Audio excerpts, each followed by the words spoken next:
18 il-Kunsill Lokali madwar Malta u Għawdex irċevew allokazzjoni ta' €1,100,000 bejniethom, fondi miġbura minn ċitazzjonijiet maħruġa mill-Leża. Dawn il-fondi qed jerġgħu jiġu investiti direttament fil-komunitajiet bħala parti minn skema li bdiet 6 snin ilu b'kollaborazzjoni mal-Kunsilli Lokali. Il-fondi se jintużaw għal proġetti li jtejbu l-kwalità tal-ħajja fil-lokalitajiet rispettivi tagħhom, b'enfasi fuq is-sigurtà, is-sostenibilità u ambjent aħjar għar-residenti.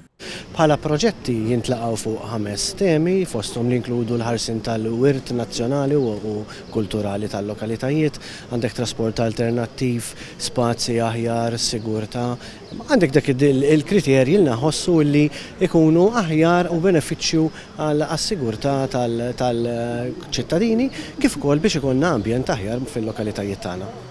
Il-proġetti approvati jinkludu fost oħrajn restawru manutenzjoni ta' siti storiċi, pavimentaru faċilitajiet sportivi, xiri ta' vetturi elettriċi u CCTVs u inizjattivi ambjentali u inklusivi li jsaħħu l-parteċipazzjoni ta' kulħadd. Il-Ministru għall-Intern Byron Camilleri qal li dawn il-fondi huma strumentali biex jiġu indirizzati bżonnijiet reali tal-komunità u saħaq li l-infurzar għandu jkun imsejjes fuq sens u bilanċ sabiex jinħolqu bliet wirħula aktar organizzati u siguri. Is-Segretarju Parlamentari għall-Gvern Lokali Alison Zerafa Ġivelli qalet li permezz ta' din l-iskema il-flus miġbura mill-kontravenzjonijiet ma jinżammux mill-Gvern imma jmorru lura fil-komunitajiet sabiex iwasslu għal titjib konkret fil-ħajja ta' residenti.